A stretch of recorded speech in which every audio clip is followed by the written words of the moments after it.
I'm your host, Tess Brigham. So let's start cleaning up this Gen mess. And today I'm thrilled to welcome Cait Donovan to the Gen Mess.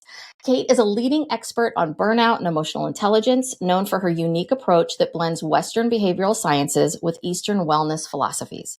As a keynote speaker, she has inspired leaders to tackle burnout head-on, fostering bold cultures where individuals flourish and performance soars. Cait is also the host of Fried, the Burnout podcast, which I have been consuming. It's amazing, which ranks in the number 1% of podcasts globally. Her insights have been featured in Forbes, on NPR, and in numerous other media outlets. Welcome to the show. Tess, thank you so much. I can't believe we're doing it. Yay. All right. So let's start. I want to start with you. You tell me a bit about how did burnout become your focus? And tell me a bit about your own journey. Yeah, so the short version of the story is super boring and sounds exactly like everyone else's. I burnt out and then I moved into a space of helping people. The thing that I don't say is of helping people avoid burnout, because I really do very strongly believe that those of us that burn out, we're going to burn out anyway, because anything that you could have told us before we burnt out to prevent it, we wouldn't have heard because we think you're talking about other people. Yeah, so that wasn't about me. Like that was for you other people. Like that wasn't for me. Yeah. So I don't really work with burnout prevention. I do work with recovery, and my background is as you mentioned like Eastern philosophy, and a lot of people sort of imbue different Eastern ideas into their work these days. It's not super crazily unpopular, but I am an acupuncturist with nearly 20 years of experience. So this was actually my whole world and how I view systems and people and bodies, etc. So the boring part is that I burned out and then helped other people. The bigger part is I burned out while having a life that was actually like on paper pretty amazing. I lived in Europe for 12 years. I started my first acupuncture practice in Warsaw. It was incredibly successful. I was paying off my American student loans with Polish money, which is like exchange rate disaster area, but it was working for me. Like I was over earning. I was all the things. And I was born in 82. So I was born at that time where we started to be told like, you can be and do anything you want, like you can do anything. Follow your heart. Like that's important. Care Bear power. And so I did that. And then it didn't work. I was terribly burnt out. My thyroid was shot. I gained all sorts of weight. I was an absolute wreck. My husband almost divorced me. I was a disaster. My emotions were all over the place. My energy was in the toilet, all the things. And I sat there and I was thinking, when I realized finally it was burnout, I was like, I'm a stress management expert. Right? But this is the thing. Yeah. All of the information I learned was for other people. It wasn't for me. I didn't need that because I had all this knowledge. I didn't have the practice. I could teach somebody else how to do Tai Chi to lower their stress levels, but I wasn't doing Tai Chi at home. I said I'm a meditator, but I didn't really meditate regularly. I just knew a lot about meditation, if I'm honest. Yeah. Yeah. So I got caught up in that. And now it's my world and I love it. Being a therapist myself, I know this one well, which is, and I say this to clients all the time, which is like, listen, I'm suggesting this to you. Do I get up and do this every day? Sometimes, not always, but sometimes. Yeah. And I will say, I've tried this practice. This works for me. This doesn't.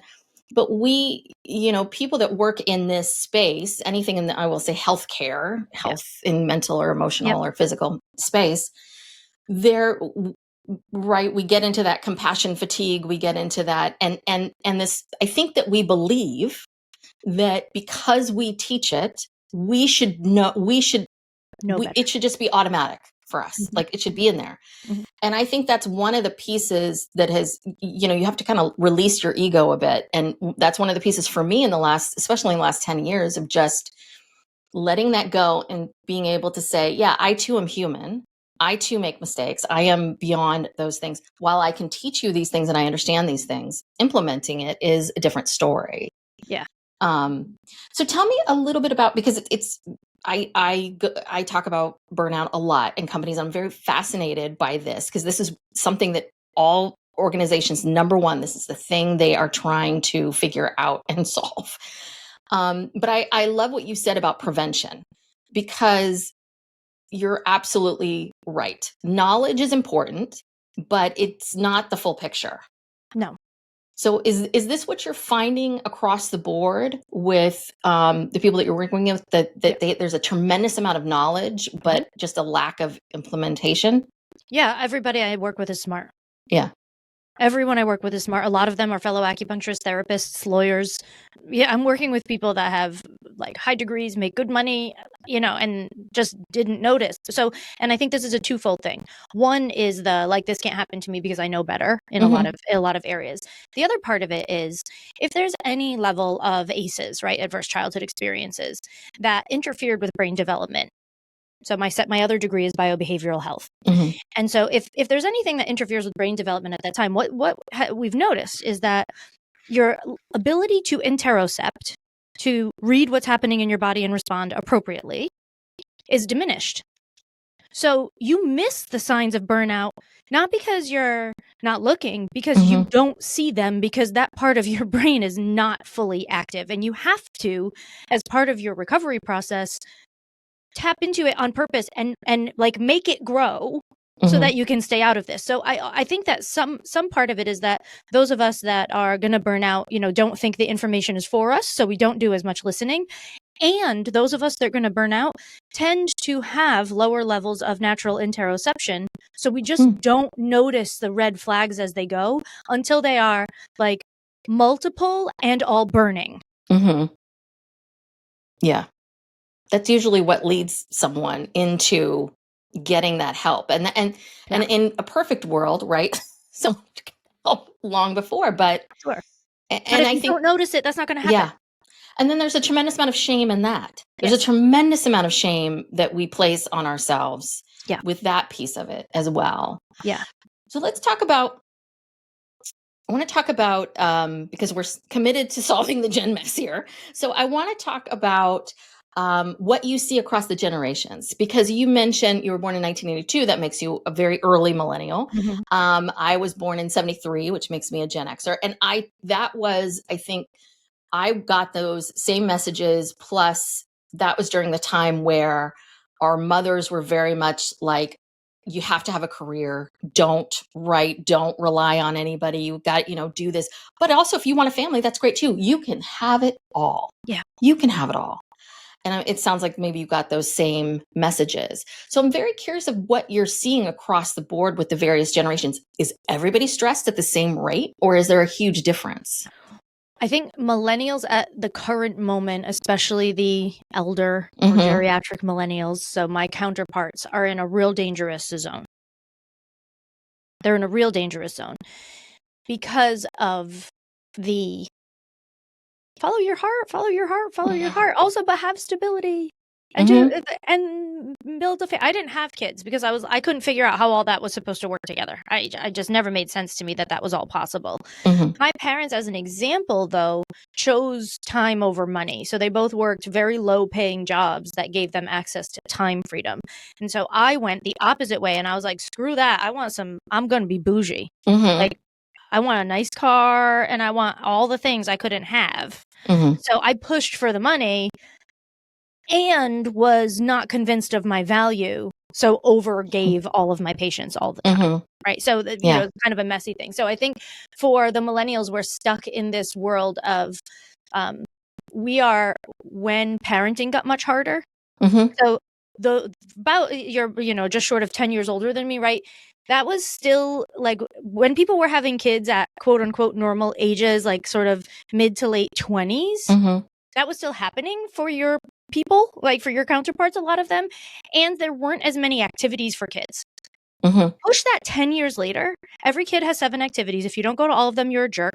You have to meet everybody's emotional needs all the time, or else your kid is going to grow up and have a neurodivergence that you can't fix, and they're not going to be able to get a job, and everything's going to be a disaster, and all the therapy is your fault, and all of those things. And then we have the people coming up behind us. Right. So now we're going Gen Z. We're going towards Z, right? So we went X, Millennial, Z. When we go into Gen Z, the issue there is that they were missing a lot of the emotional resilience. So you probably know this, but people may not know this. In order for the research on secure attachments is like super fascinating. And so in order for a child to form a secure attachment that leads to normal brain development, their needs have to be met 51% of the time. That's the average, which is like totally fascinating. Yeah. Millennials did not get that. Gen Z probably got a little too much. Yeah. So now they don't have the capacity, they don't have the coping mechanisms, they don't know how to self-soothe, they don't know how to face things, and I don't think they should face all the things that we decided to face. Yes. You know, like, that's a big one too. Yeah. Right? I don't want you to have to. I'm not one of those people that's like, well, that's how I did it, so you should suffer too. No, like, if we can avoid some of that, let's do it. But some things in life, no matter how beautiful your life is, no matter how privileged you are, and no matter how much support you have, life is going to throw some stuff at you that's going to get messy, and they're missing the skills to deal with that. Yes. Well, I think millennials, I always say that millennials have always gotten the worst rap from the world. They were so, we really just threw you all under the bus.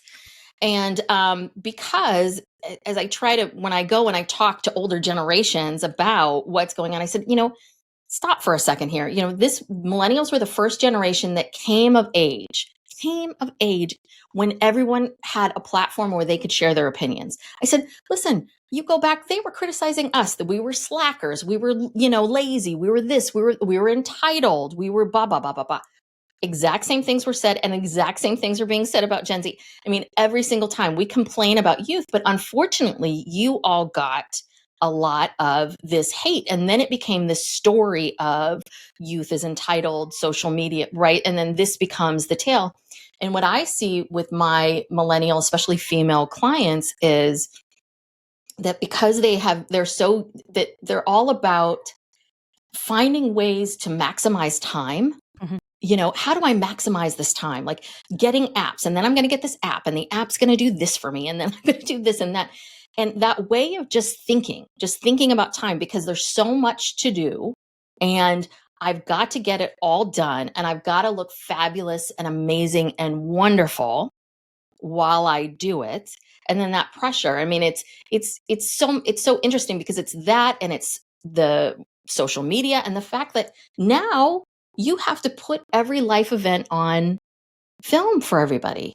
And so this was the other thing that I saw, was these weddings getting out of control, people spending thousands of dollars just to go to a bachelorette party, because the bachelorette party has to be fabulous. And because you're in this group of women of 5, and you're each other's, each one, and it's like, when it's your turn, you're like, no, well, you're going to pay for that now. Right. Yeah. You can see so clearly what's happened with, so that's so interesting that you're thinking. So do you work with many people my age or older? Yeah. Okay. And what are you seeing with them? In that group of people, what I see a lot is resentment toward millennials and Gen Z for not having to go through the things. Without any recognition that we've had our own issues. Like every generation goes through the same things and different things, but everybody's got their own bag of tricks. It's just whatever. It's just life. Like, that's what life does. And so I see a lot of resentment for, like, well, I didn't have that available. Well, that wasn't available to me. Well, I couldn't do that when I was in that. I couldn't X. I couldn't Y. I couldn't X. I couldn't Y. And I think that that's one part of it. The other part of it is, and I see this in the older millennials more than the younger millennials, is still the, like, very traditional mother role that they're holding on to, like, real strong. That things should be a certain way, that mothers should, there's a lot of weird working patterns because it was, like, really normal for moms to work then.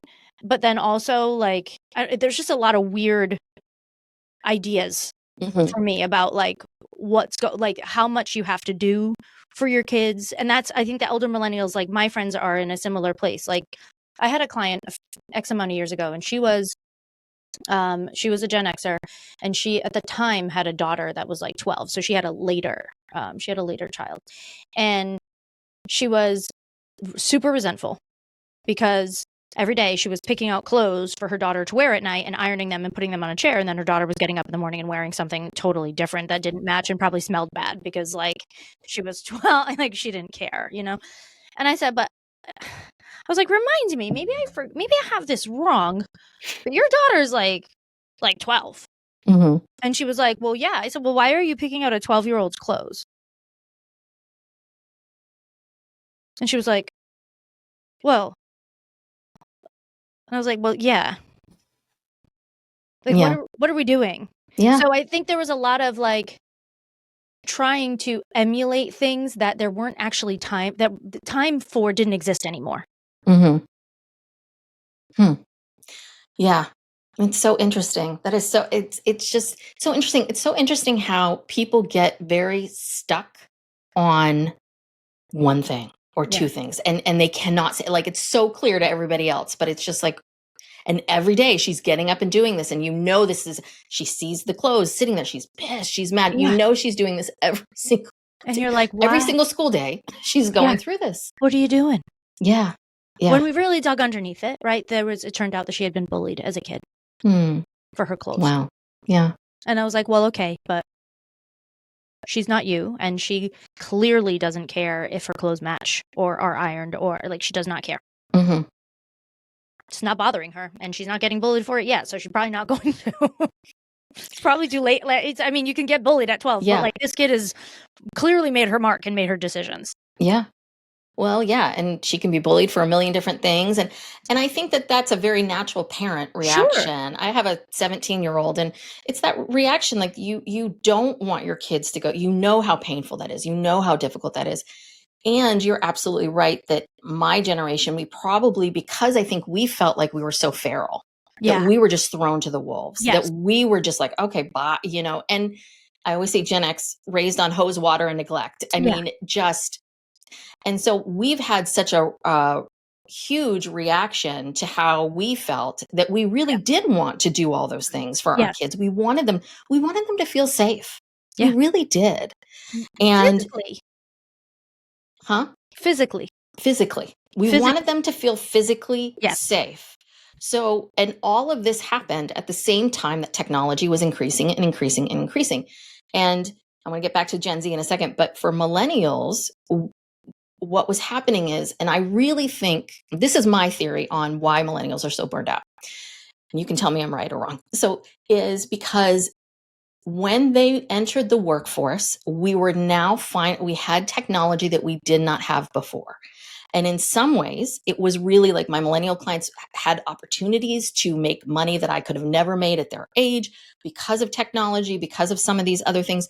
I had clients that were going off to Paris for the weekend. I was so jealous. It was like, you know, I was chained to a desk when I was 20 some odd years old. But here's the biggest thing is that my first job out of college, we worked 9:30 to 5:30. At 5:30, we switched. We were done. I left the building and I was done. My boss had no way of getting a hold of me. The only way she could find me is if she called me at home. So I would have to be at home and pick up the phone. And so that never happened. So we had a whole generation of young people entering the workforce with zero boundaries or understanding of boundaries. And here we are. And then we have this generation right behind them. It's kind of almost overreacting to it. Right? Well, I think overreacting to it. And also like there was a little bit of that fight that says, we had to put up with different stuff and maybe you are entitled, but now I'm going to call you at 8:00. Mm-hmm. Because right. So there was like a little bit of like pushback in that way. Mm-hmm. And we definitely did not know how to handle it. And we still don't know how to handle it. Yeah. This is one of the biggest things I have to like leaders. I'm constantly saying like you can schedule emails. They don't need to go out when you write them. If you're on your computer at 11 p.m., you don't have to send it at that time. Mm-hmm. Oh, it doesn't. My team knows they don't need to respond. I was like, no, girl, no, they don't. Yeah, like no, they don't. Yeah. Well, and that's what was happening because 15 years ago, I would hear from my clients about how their boss was texting them. And the thing is that the problem is the boss thinks that like, oh, they know to ignore that. But it's like, no, they don't. This is their livelihood and they're new in the industry. And also being female, I want to say like, when I was 20 some odd years old in the working industry, I just, sexually harassed, Yeah. I was a bartender through college. Please. Yeah. I mean, and so you're just kind of accept it. You're just like, okay, I'm just going to keep my head down and keep going. So this is what I love is I love all these people that are saying that some 25-year-old kid, I mean, and still a kid, right, is supposed to be able to say, no, my boss didn't want me to do any of that. I'm going to put that off. And then what? Get it out of their mind until Monday morning. But right? Because it's now looming. It's looming. So if you won't answer it. Alphas are like, because it goes, right? Z then alpha, right? Yeah. And then generation alpha. And now we have a new one behind them. Yeah. But the alphas are a little bit different because they're not as attached to their devices. Mm-hmm. Even like the younger Zs are not as attached to their devices. They don't want to be like beholden to like missing the world because of devices. And they are much more protective of their time. So they will shut down their phones in the afternoons. They'll just shut them off. Yeah. Which is like, can you, I mean, as a millennial, like, gosh, we grew up with a different level of addiction because when the internet started, I was like 11. And it was, you could like all of a sudden talk to people online. And in my house, the phone could not ring after 9 p.m. and I was in my bedroom, like in bed at 9 o'clock. But now all of a sudden, you have access to things and people, and like you can, we learned how to research for papers, and I went to school with a computer. I went to college with a computer, like my own computer. So we were attached to those things because they were such big deals. Now they're like, get that thing away from me. I can't be on that all day. I'm like, what? I thought that kids were addicted. And I know some are, but it's just like that's shifting now too. So I think that every generation brings in something beneficial that we overlook because we're stuck in that narrative that you mentioned before. That was like, oh, this generation is entitled. This generation doesn't work as hard. This generation won't do this. And it's like you said, they said the same thing about the boomers. Oh yeah. It was the same conversation. I love doing these talks and I get these boomers. Yeah. I'm like, hold on a second. They said the same thing about you. Yes, absolutely. So we just keep repeating the same nonsense. So I think the mess part of it is, can we stop repeating the nonsense and just look at how we can learn from each other? Yeah. And it sounds like that's a lot of what burnout is too, a little bit, right? Like if we talk about, can we get rid of the shame? The shame of what, we think I should have had or what you have and how things are, because it's never going to feel fair. Nothing's ever going to feel fair. Nothing's ever going to feel like, you got everything that you wanted all the time. So how do you then fix it?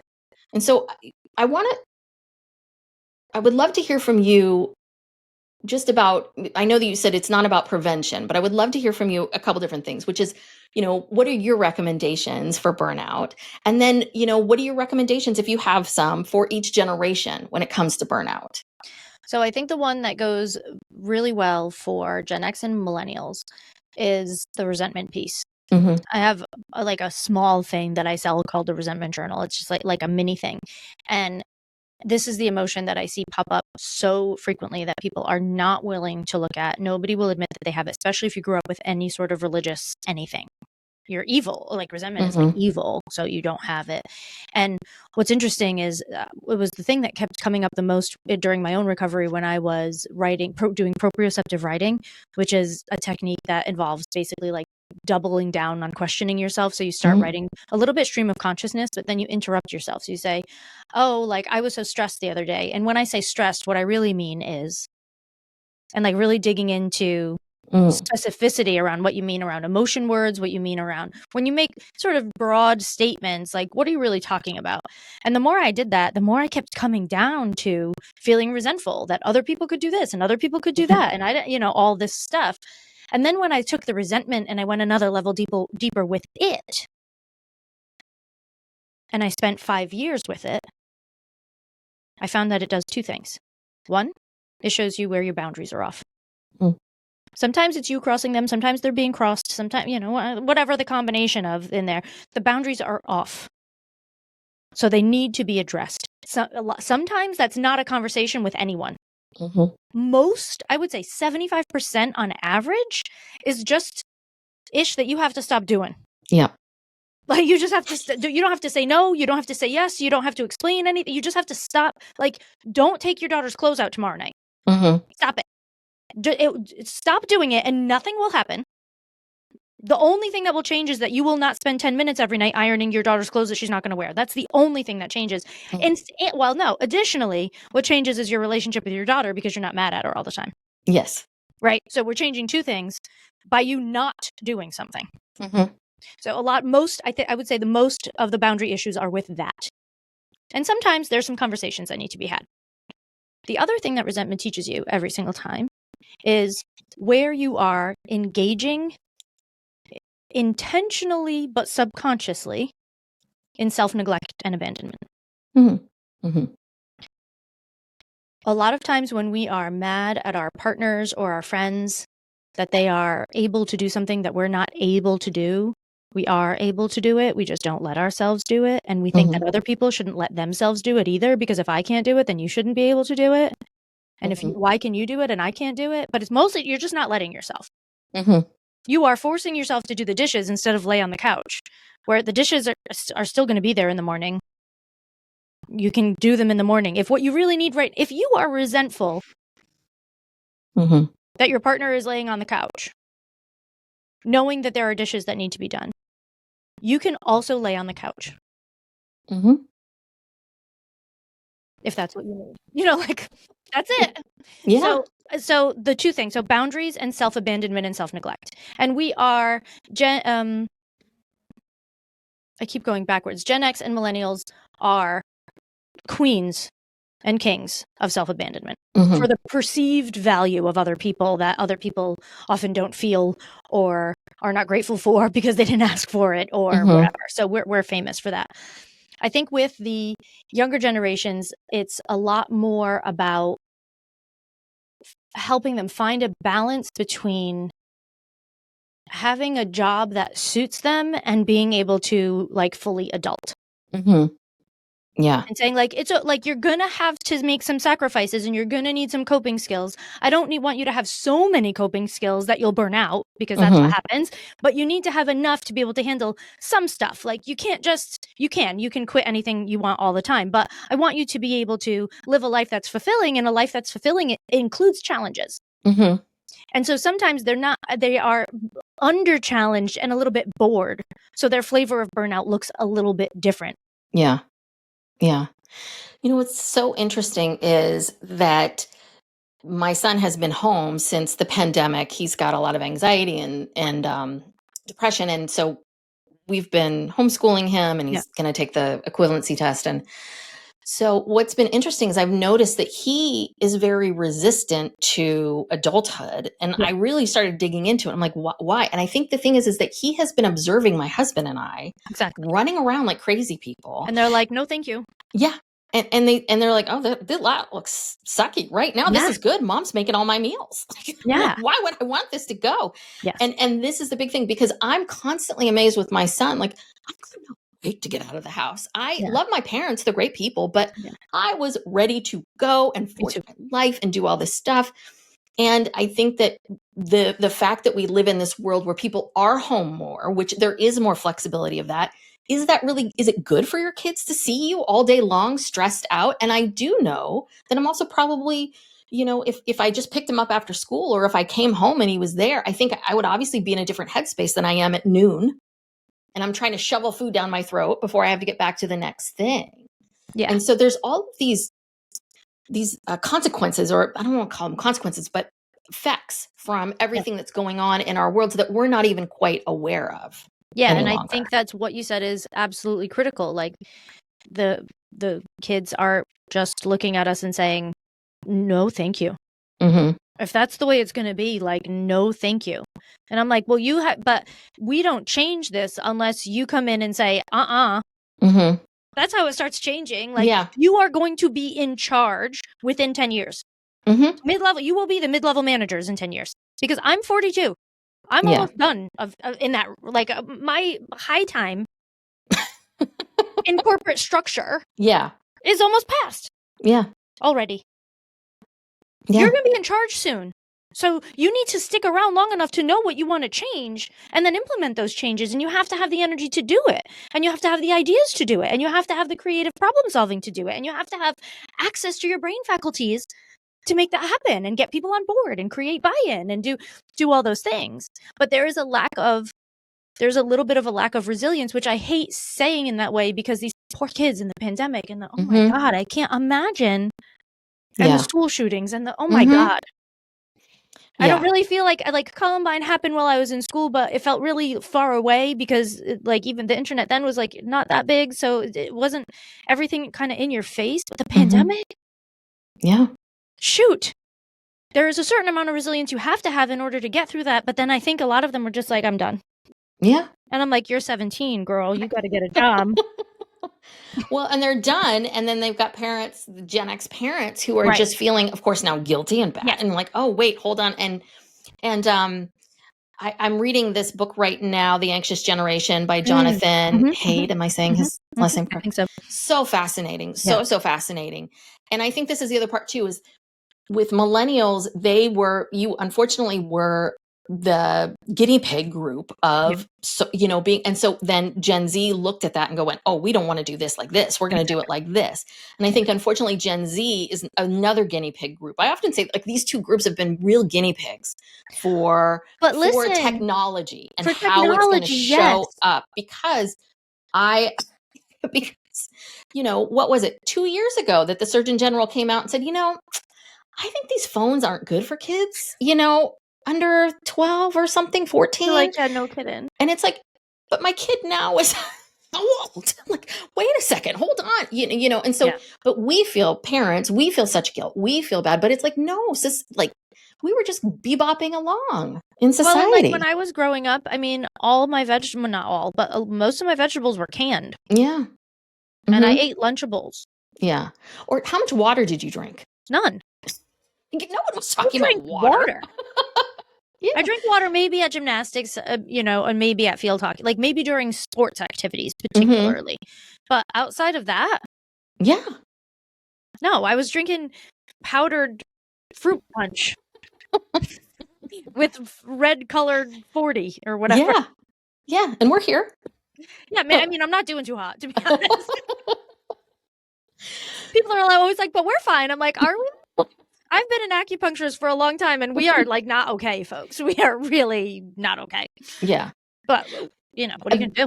The last question I want to ask you is about companies. And because I think this is one where I really do think there are a lot of organizations and a lot of managers and a lot of leaders of organizations that really they don't want their employees to be burned out. They care about this. I mean, I'm sure you give burnout talks. I'm sure you talk to leaders who are like, okay, what do we do?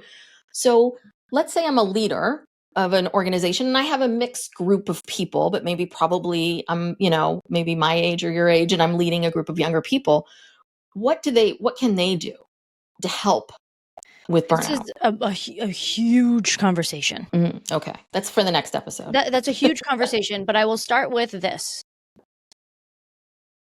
You really need to understand, and this is my first keynote that I give in almost all the companies that I start with, and I do a series of things, and this is always the first one. I believe that burnout has 6 different buckets of causes. So I don't believe in a root cause of burnout. That terminology makes me want to yell at people on the streets. But I think there are 6 different buckets, and 2 of the buckets are the workplace, and personal traits. And characteristics. Those are 2. Not that burnout is anybody's fault, because we create those personal traits and characteristics oftentimes because of childhood coping mechanisms, trauma, whatever, culture. Not your fault, but they still belong to you and you have control over them ish. So those are yours. And then the workplace stuff. And I think what's happening right now that people really need to understand is that the line between those 2 buckets needs to be drawn very strongly. Because leaders are leaving the responsibility on the employees, saying, well, if you're burnt out, then that means you can hack this place. A lot of times that's the sort of idea behind it. And employers are saying, well, you're not giving me enough support. So while they're both feeling shame about the situation, they're throwing blame at each other. And my first goal is always to draw that line in the sand and say, hey, you over here, you're responsible for this stuff. And you over here, you're responsible for this stuff. And when you're both doing that stuff, what we create in the middle is better than the sum of two parts. Mm-hmm. So I think that's a critical thing to understand. Yeah. And then the next thing, outside of the bucket of 6 things that burnout researchers have said for 40 years are the most important things in the workplace, that, we could do a whole conversation about that. But outside of that bucket, underneath that bucket, the thing that needs to hold that bucket is trust and psychological safety. Which is huge. Hands down. Huge. That's first. Because you can't really work on the rest of the stuff and actually make it impactful and effective if people don't trust why you're doing it or that you're doing or that it's going to work. Yeah. Yeah. Because it is very real and true that people who set these kinds of boundaries that leave the office by 5 or 6, I had a client recently who was, what's the tech term for it? She was something leveled, leveled. Mm-hmm. Basically, what that means is she should have gotten this higher level, but because she's not working till 11 o'clock at night, they sort of passed her up. Now, she'll probably get it next year, but there's a little bit of that, right? Yeah, of course. There's these hidden consequences that aren't so hidden, but they're there. Exactly. Yeah, if you don't feel safe. Yeah. Exactly. Absolutely. I could talk to you for another hour, 2 hours, 3 hours about all of this. Thank you so much for being here. So tell me a little bit about, tell me about what you're excited about right now. Tell me what you're working on and tell us about you and how people can find you. Yeah, working on a new speaker reel, which is super exciting. That's a fun thing to promote. I love speaking more than any other job I've ever had, and I'm obsessed with acupuncture, so that should tell you something. I'm really into it. I just updated my branding, so now my basic tagline is "Burn Bold." It's like, well, if we're gonna burn out anyway, we might as well use it. Yeah. Let's figure out how to make that happen. So that's super fun for me. I've made an energetic decision that is paying off in spades of really only working with leaders who are not afraid to talk about burnout, who are like, no, this is an issue. I'm afraid of it and I don't know what to do with it and I need help. I'm like, I'm your gal. So that is super fun to me because now the people that I get to work with, I'm not convincing them of anything. I just need to come in and shine and do my thing. And it's just the most joyful way of working that I have ever experienced. And in addition to those things, the podcast is growing and lovely and amazing. So, and if there's people looking for us, I think Fried the Burnout podcast is the thing to look for. And then you'll find links to me in all the places. But that's that should be the starting point. Yes. It's a wonderful podcast. I recommend. I had a client sign up, she just downloaded it. I'm like, great. You're on it there too. It's such an important resource. And I love that you interview people and then you do these solo episodes. I was listening to a bunch of the solo episodes about, and that's the thing too. I have to put my ego aside and say, well, let me, let me hear this. And yes, you don't do that well. You do need to start doing those things. So no matter who you are, how much you know, we Even all me. need this. Sometimes I listen to, somebody said recently, gave me a piece of feedback that was like, oh my God, I got this episode. It changed my life, this one sentence. And she wrote the sentence down and I was like, oh, I should probably, that's a really good advice to self. Oh no, I get that because I've been working with people for 20 years now and I get that all the time, which is, it's so funny because the things that land with people are never you think you've come up with this brilliant thing. They miss and it. You're like, oh my God, this is going to wow them. And then some random thing that you said 3 months ago and you're like, wait, what was that again? You're like, oh, I should write that down. That is good. I said that? Me? Oh man. Exactly. Okay. Exactly. Well, thank you so much for being here. And yes, we will have all of your information in the show notes as well. Please go download Fried, the Burnout podcast. Thank you for tuning in to the Gen Mess with Tess. Remember, we're fixing the Gen Mess one conversation at a time. Until next time, stay curious and don't let the Gen Mess mess with you.